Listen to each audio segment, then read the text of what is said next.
Alright, it's Liam. I want to thank everyone at the Oasis podcast, as you were.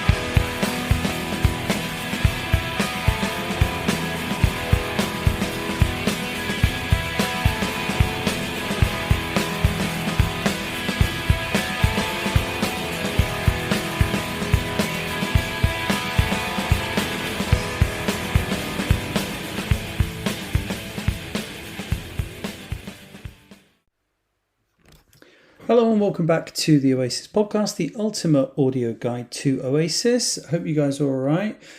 Well, that was a stressful day, wasn't it? I'm recording this at just after midnight, Saturday night going into Sunday morning. And what a mad change of emotion. So the last time I recorded was last night and we were absolutely buzzing. You know, if you haven't heard it yet, go back and listen to it because it was great, you know, to have Katie and Brandon and Tom and Stefan and everyone's so happy, excited to be getting tickets and booking, and it was all great. Oasis were just the most popular, wonderful, great people in the world. Ticketmaster was a bit of a slog but worked fine. And yeah, we were all chuffed to bits. Logged in this morning. And it couldn't have been any different. Absolute nightmare. So, you know, I was okay because I've got Cardiff day one. That's what I wanted. That's what I needed. We're fine. But, you know, we want to try for others. We want to try for Wembley. We want to try for other people. So, and Heaton Park as well, ideally. So, you know, tried again this morning.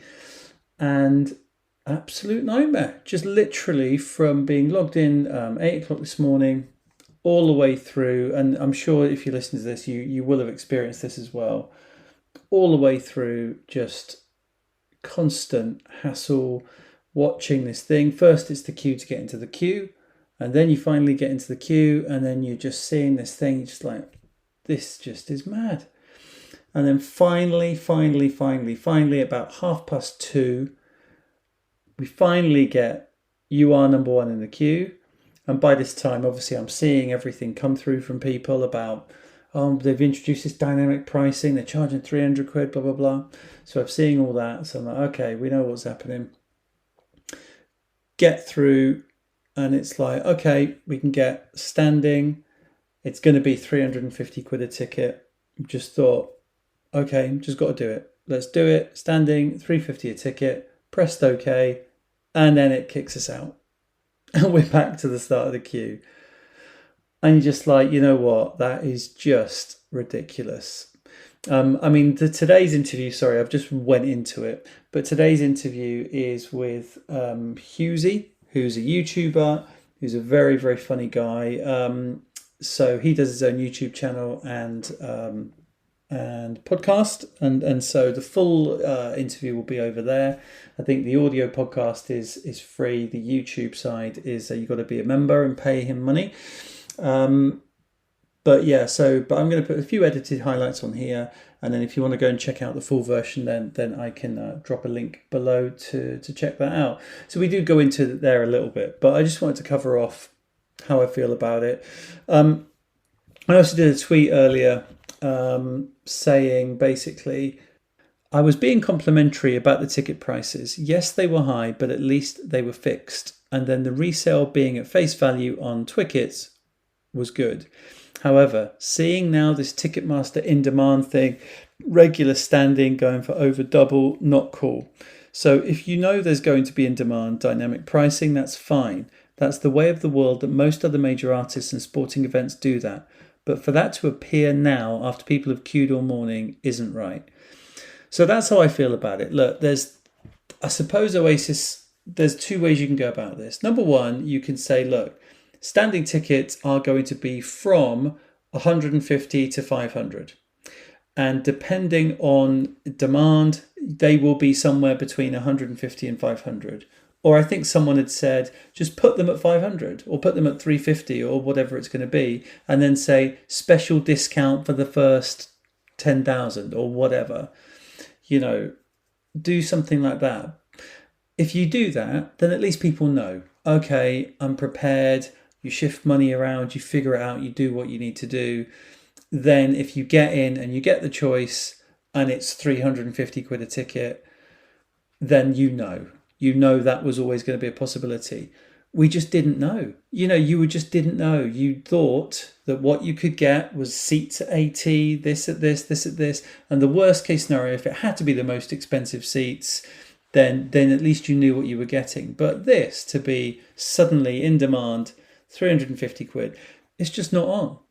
Now, don't get me wrong, like, I think a lot of people who listen to this podcast know what my job is. I'm a financial advisor. I deal with shares, right? I believe in capitalism and buying and selling. If you've got Marks and Spencer's shares and then suddenly Marks and Spencer's do well, their share price is going to go up. They're now more expensive.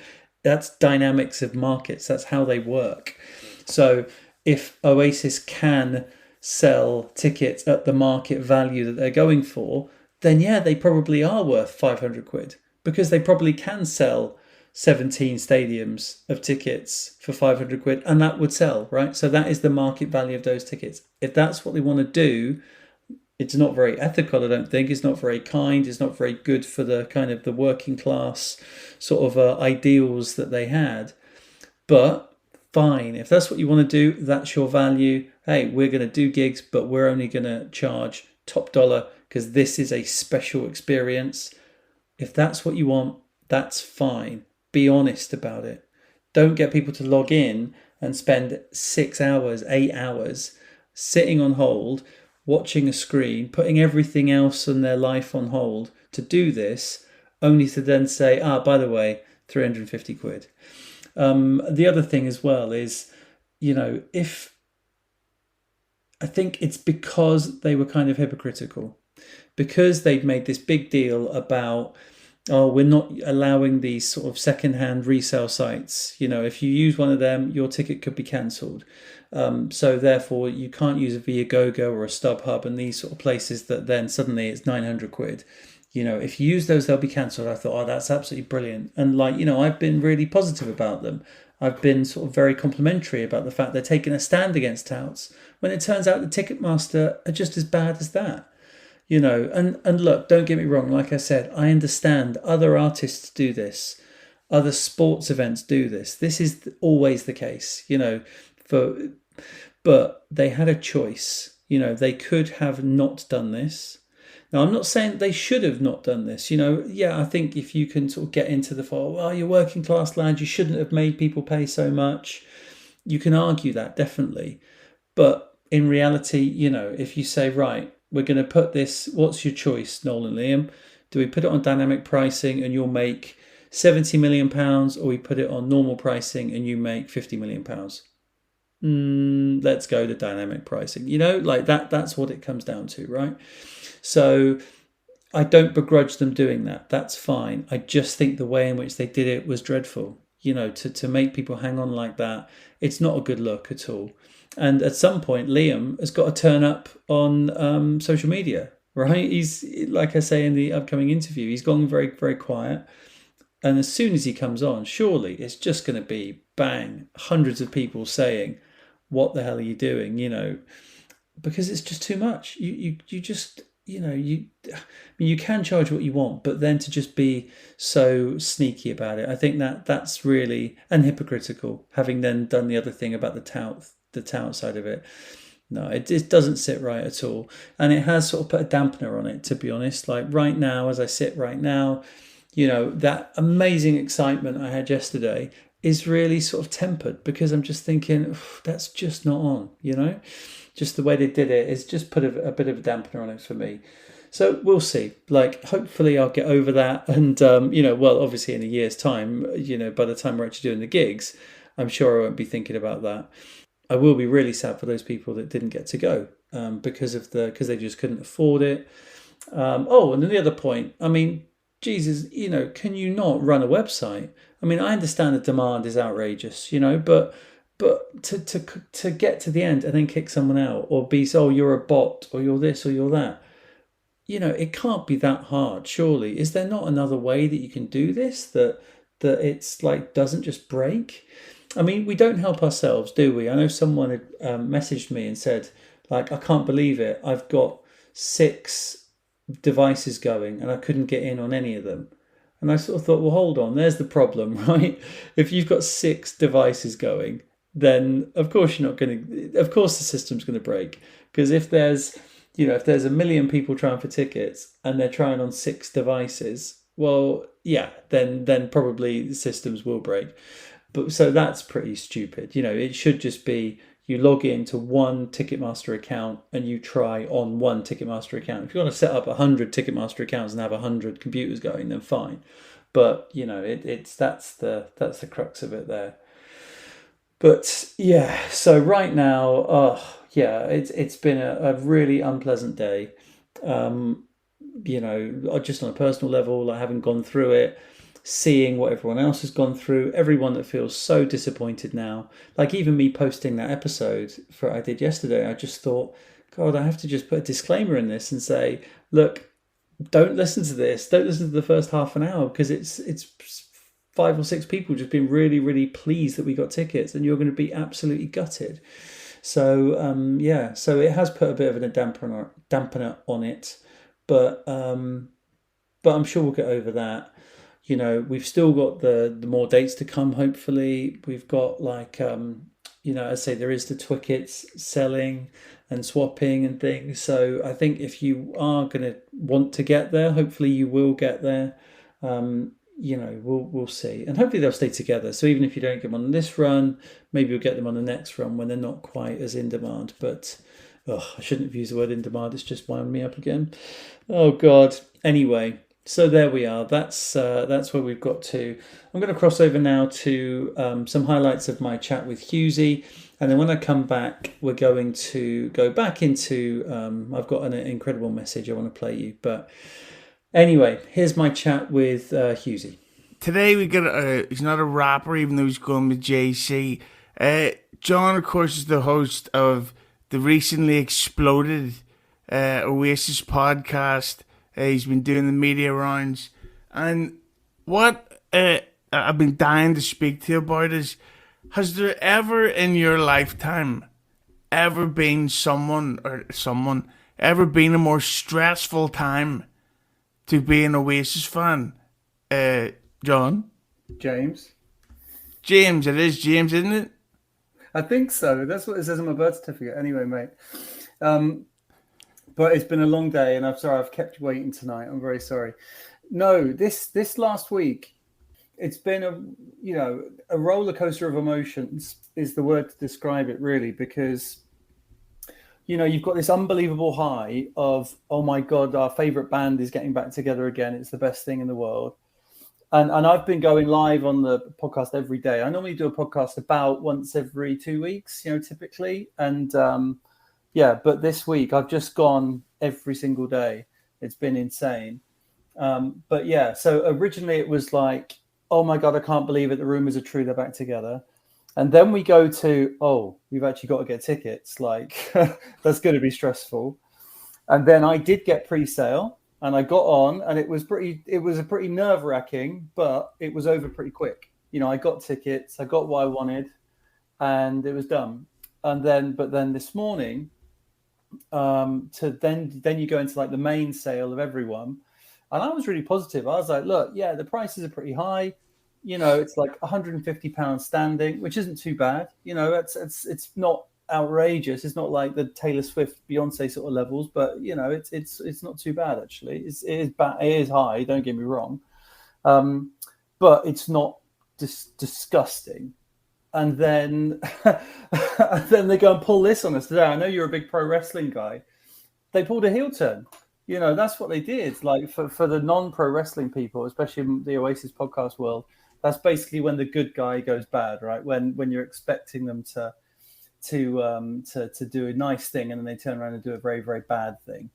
They've gone and said, this is going to be kind of all these are the prices, and we're not doing any of these horrible second sale ticket price places like Viagogo and StubHub that then massively up the prices. It will all be at the face value prices. Okay, great.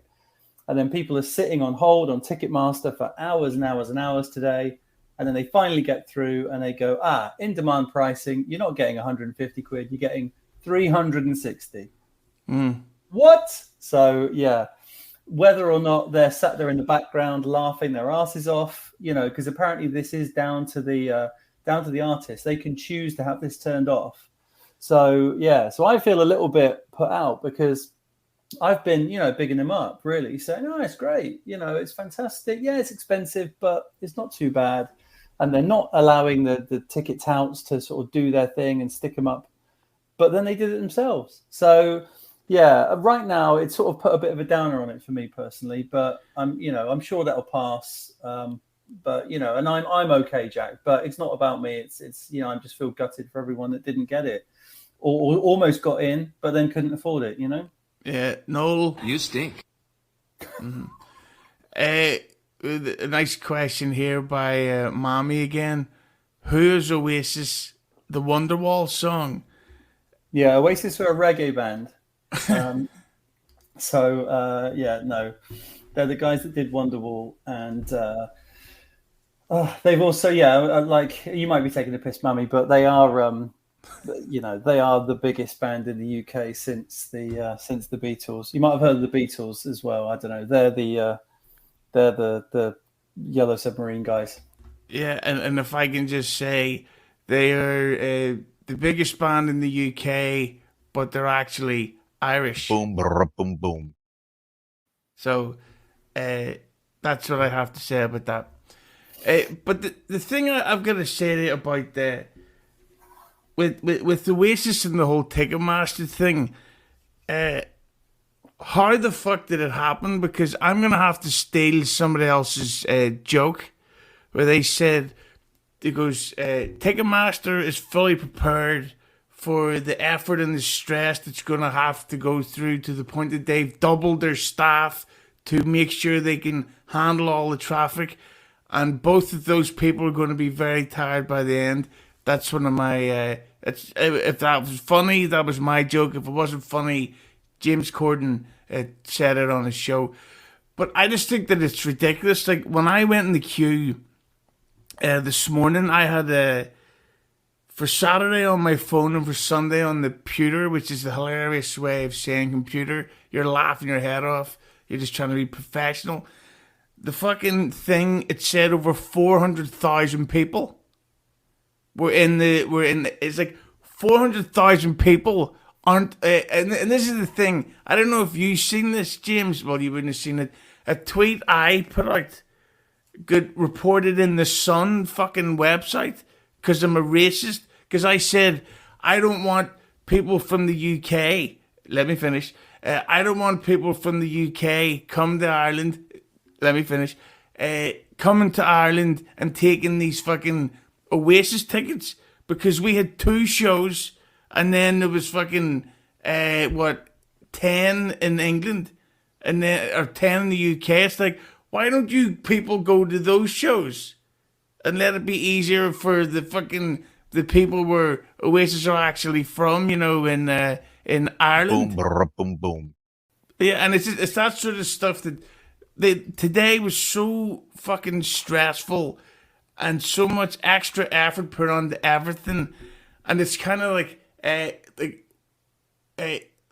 know they're going to add more Croke Park gigs. Apparently, it's been announced on Monday, and the theory and the talk is that it's going to go up to 6 Croke Park gigs, and that's it. And that's a lot of fucking money. When Bruce Springsteen played there, he made 16 million in a day. I think that it's a shame to see that we grew up. You're only 24, but yeah, when I grew up, fucking, we get to see this band from the start as a super rebellious independent.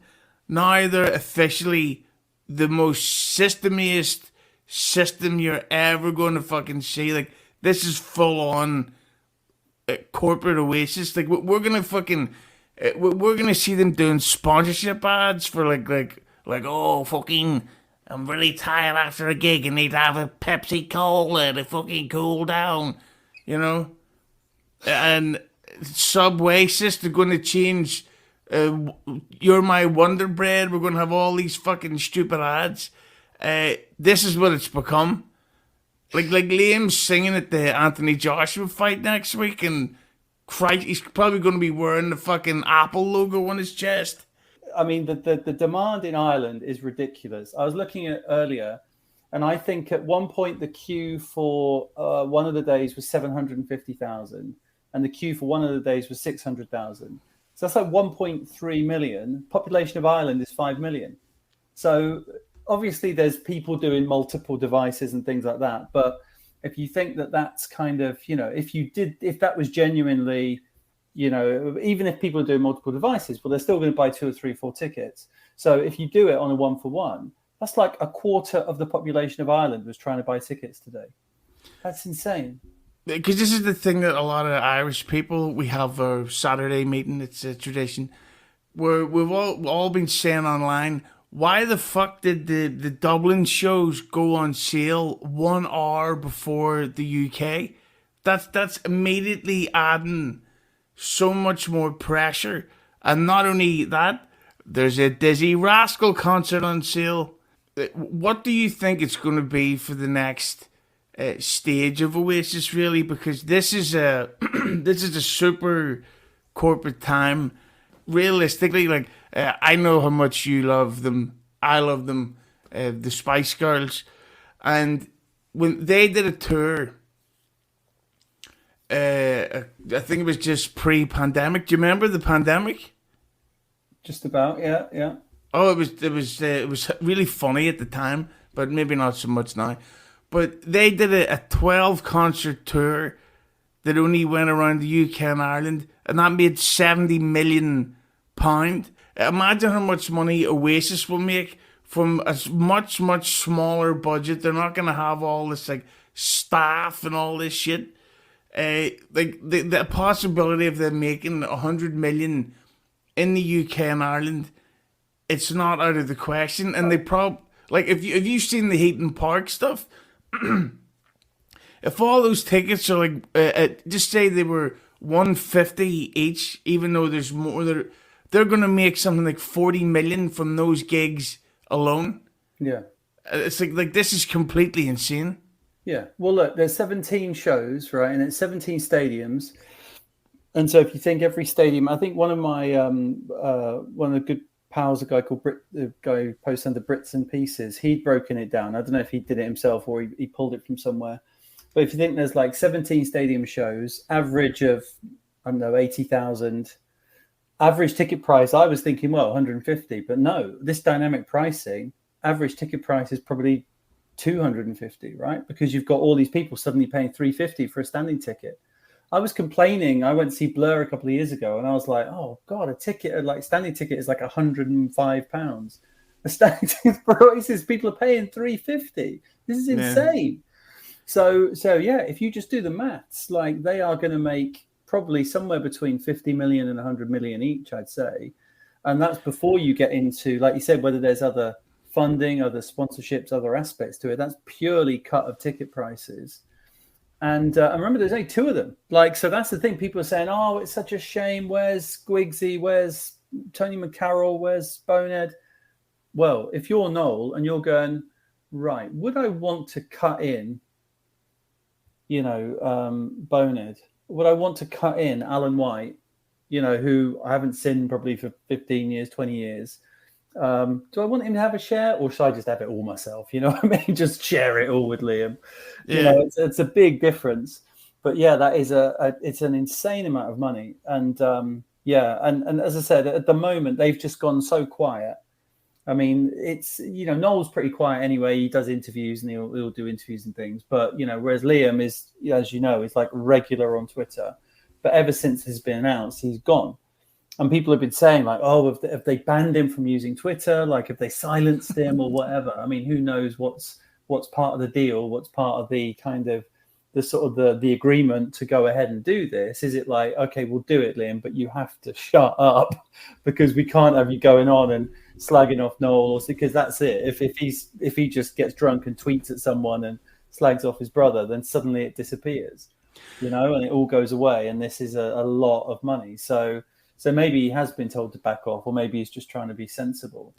But yeah, I mean, as soon as he comes back online, surely there's going to be a million people say, Liam, what the hell? You're supposed to be the man of the people. Why the hell was I paying 350 quid for a standing ticket?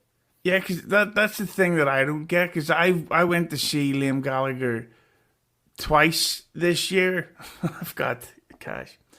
And the thing about it is that they were both. I think that the most expensive ticket was £70.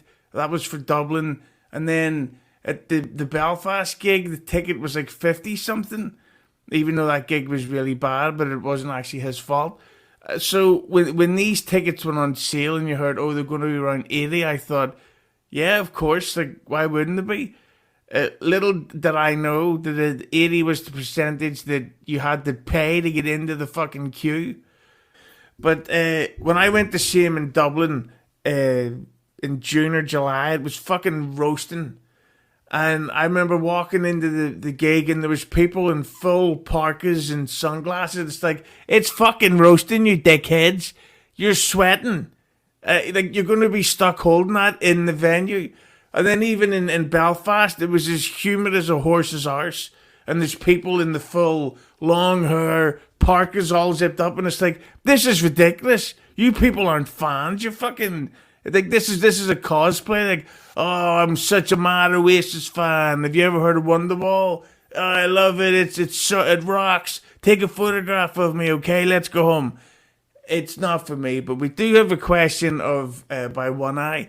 So who's going to be in the band? My guess, Gam, Zach Starkey, and some random on bass. James? Well, I would say I think they're just going to keep it as easy as possible, right? And so Noel Gallagher currently plays in his band Noel Gallagher's High Flying Birds, which features a few people from the later days of Oasis. So the keyboard player Mikey Rowe, who played with Oasis all throughout the last 15 years, Gem, who played on rhythm guitar and lead guitar in Oasis for the last 10 years, and Chris Sharrock, the drummer, who had played for Robbie Williams, played for the Lars, played for various bands, and he's been playing. As I say, he finished with Oasis. He was the drummer for their last year, and has been the drummer for Noel pretty much ever since. So I'd say that is pretty obvious that it's easy. You know, those guys play together, they know each other, and Noel's pals with them and has been for years. So why would he want to draw them out and give someone else a payday? You know what I mean? So for instance, like the drummer side, yeah, Chris Sharrock, he knows all the songs. He was in Oasis. Yeah, he could bin him off and try and get Alan White back. But why would you do it when who are you going to give the payday to? Your mate or some guy that pissed you off and you sacked him 20 years ago? You know, so I think it will be primarily Noel's band. I want Bono to be there. You know, I think it's not Oasis. I mean, obviously it is Oasis without Bono because everyone's going to see the brothers. But it would be a shame if Bono wasn't there. So I think Bono will be there. And then it comes down to bass. The best money would be on Russ Pritchard, who's the bass player from Noel's current band. Once again, just because it's Noel's mate. However, is that that Scouser guy? Yeah, from the Zootons, yeah. No, I can't have that. No curly hair in my Oasis, please. What about Tony McCarroll? He's bald now. Well, he's bald now, but he had curly hair in the first couple of years. I'm telling you, if he'd have cut that hair short, he'd have been a much better drummer. But nobody ever listens to the H-man. Fair play. So yeah, so that would be my likely lineup. The other option for bass, because Hughezy's never going to do it. Hughezy's basically retired. He sits on his couch and watches cricket and listens to reggae and watches Doctor Who, and so he's happy in London doing that every day, as far as we're aware. And so the other option would be Andy Bell. Andy Bell, who was the bass player for the last 10 years of Oasis. He is currently with Ride again, who was his first band. Ride are now kind of, they did an album earlier this year. They've got tour dates booked up until January, but then they are actually free. So it could be that Andy Bell comes on board next summer. So so that's where I'm thinking it will be. That would be pretty good. Just one more question here by Nicole Hutchinson. Is that the right way to pronounce that name? Hutchinson. Is it true that Ireland banned dynamic pricing No, it was actually, I think some tickets were going for like 500 quid over here. But yeah, I would love it if it's potential that, and I know it's way out of the blue, if they are getting a new lineup, I want Manny to play bass. Manny from the Roses. Yeah, and the Scream, and he's out of work at the minute. Like his wife's passed away. It'd be Yeah. a good way to get him back on the road and stuff. But just as we're coming to the last question here, so obviously me and you were in love with each other, but also we have been Oasis diehards our entire lives. We've seen them before. We've watched the concert releases. We've heard the live albums, all that shit. But if you're going to this gig, and this might sound like an obvious question, but what's the one song that you need to hear the most? Acquiesce. Acquiesce. So Acquiesce, for those that don't know, that's the one. Number one, both Liam and Noel sing it. So there's not many songs where they duet. Most songs, it's like, Liam sings or Noel sings, or Liam sings and Noel does backing vocals. But Acquiesce is the one when Liam sings the verse and Noel sings the chorus. And the chorus is because we need each other, right? We believe in one another. And that's the message, right? That's the message that Oasis had. It's also got a very special place in our hearts because it was like the opening song at Oasis, maybe their greatest ever gig at Main Road, that was then captured on this There and Then video that we all grew up with. And and they come on stage and they just go straight into that after the little instrumental they do called the Swamp Song. And it's such a powerful message. So I've seen Liam do that song live himself, and there is such a gap when he does it. And he would just go, you have to sing this bit. And so he finishes, in your eyes, and he steps back, and then there's just this gap. And he would get the girls to sing. He's got like female backing vocals, and they would sing it because we need. And it was just like depressing, man. I was like, Noel's not here. Noel's not here. And it's so obvious when there's a big Noel-shaped hole in the sound. Cast No Shadows, the same one as well. Cast No Shadows got all these soul is pride, and you need Noel to go pride, and he's not there. And so you need him. And yeah, so I'm really trying to. Hopefully, I'll push this sort of ticket stuff out of my mind and just focus on the fact that it's great. It will be great to have them back on stage again. Well, that's actually the incorrect answer. The answer we were looking for is "Hey Now" from Morning Glory, because it's the only song that they've never played live from that album. So unfortunately, James, you've failed the contest. Yeah. But before we go, and I'll put these plugs in down below on YouTube. What is the YouTube address, and where can we hear your recently exploded podcast with all its coverage? And how big are your feet? I'm a size 10 UK. And so it's basically, if you just search for the Oasis podcast anywhere, and I nicked the name the Oasis podcast back in 2017 when I first set it up. So it's not the official one; it's unofficial. But I nicked the name, and unless they get a cease and desist on me, I'm keeping the name. So if you just search the Oasis podcast on YouTube or any podcatcher, you'll find us. And then you can support on Patreon as well, patreon.com/Oasis Pod, if you want to put your money where your mouth is, as we say. But I'll let you know the link for the description. But yeah, just Google Oasis Podcast. And if you put on Radio London at 7:20 on Monday morning, I'll be on it talking about Oasis as well. That is so weird you say that. That's exactly the time that I always listen to Radio London.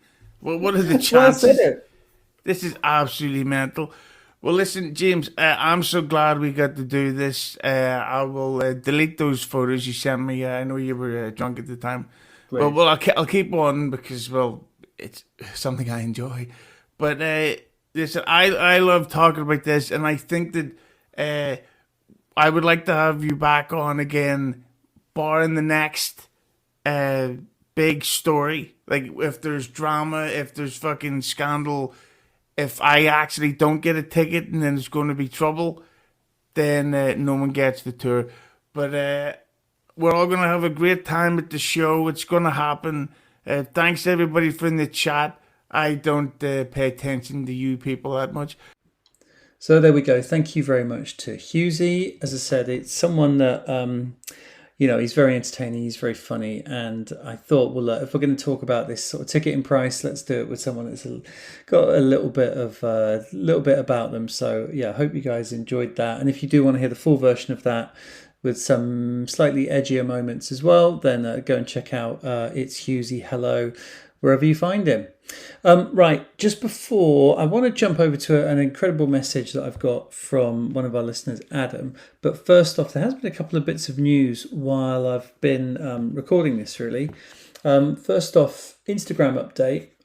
Alan White has posted on Instagram, he's posted a picture of the Oasis drum kit, the Oasis drum swirl logo.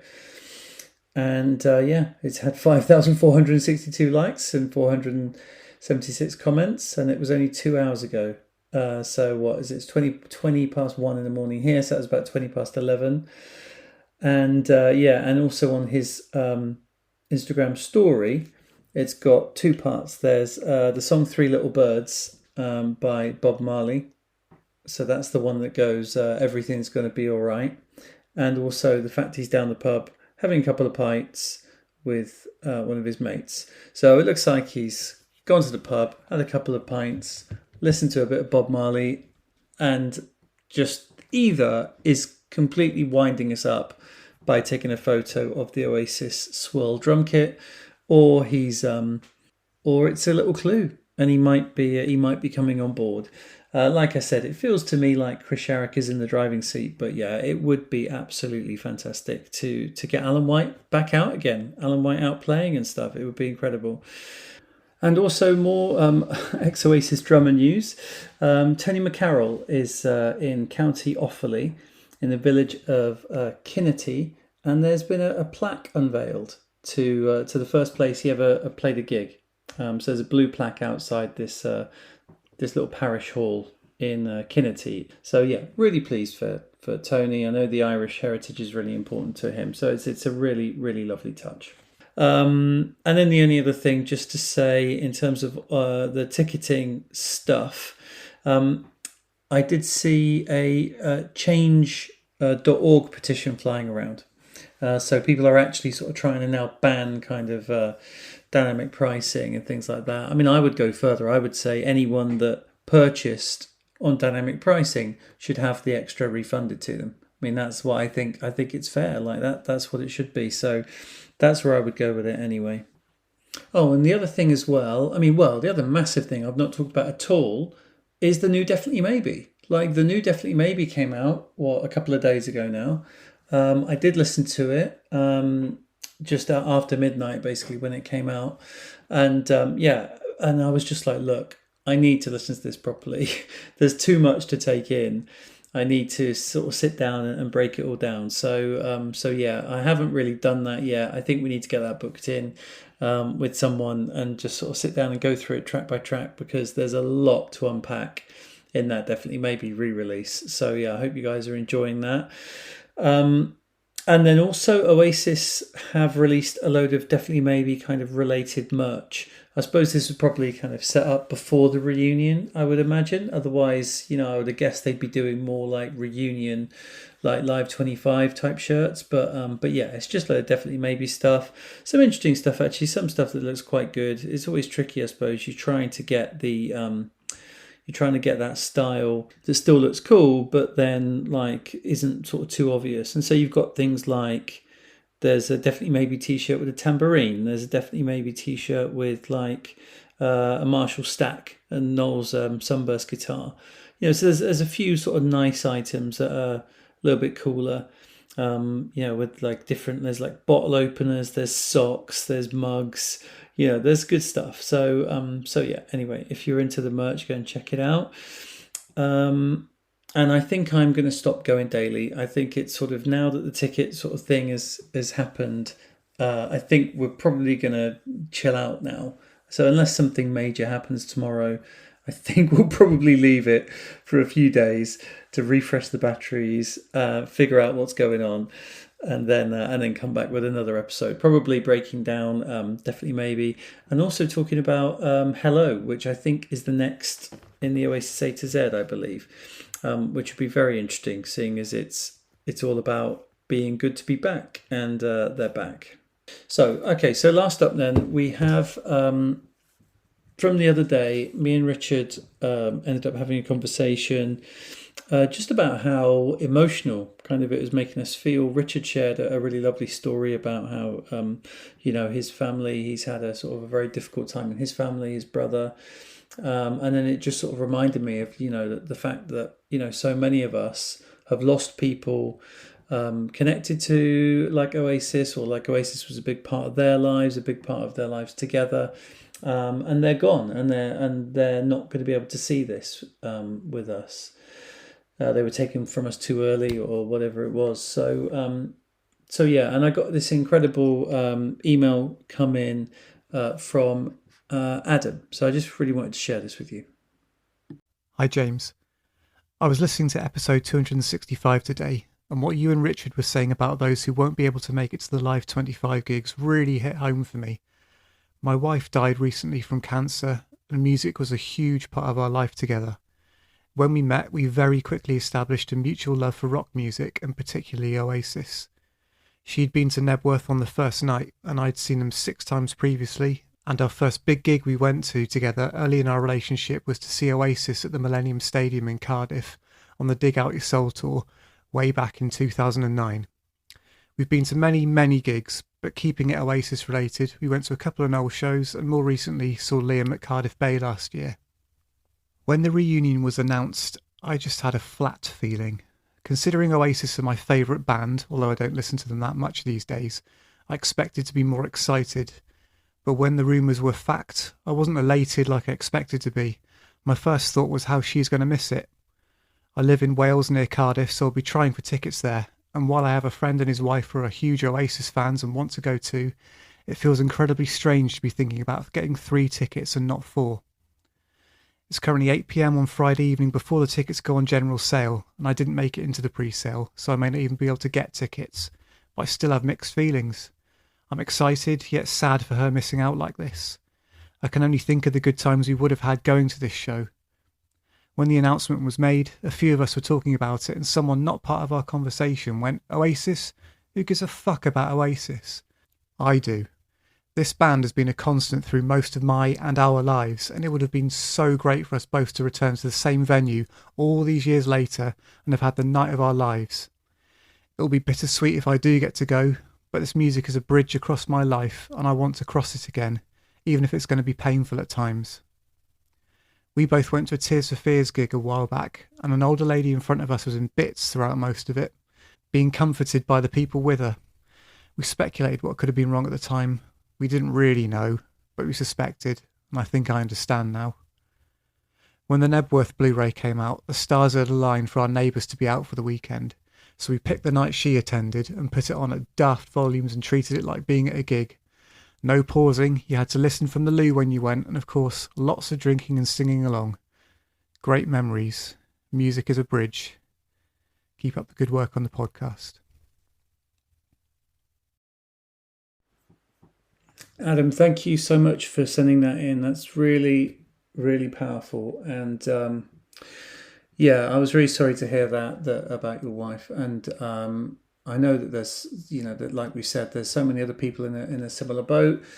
And today has all this been the hassle about the tickets and everything. I really hope you got some. I do really hope you did, and I really hope you get down there, and you can share that, and you can share the great night, with your friends, with your family. And so I'm just so grateful that you took the time to send that in. That's such a beautiful idea, that music is a bridge. And and I think that everyone else should, listen to that, should take that as a, and let's sort of try and get out of our heads of like all this crap about the tickets and stuff, and just focus on like what it's all about, which is spending time with friends and family. So yeah, Adam, thank you so much, mate. I really hope you got tickets, and do please stay in touch. And if you didn't, then we need to get one for you if you didn't, because you need it after that story. So thank you so much, mate. Look, well, I don't think we can take it anywhere else after that, can we? So thank you so much for listening. And yeah, we'll be back very soon with more with more from the world of Oasis, but maybe not quite as often as I have been recording recently, but we're going to keep going. All right, stay in touch, stay engaged, and stay young, everybody.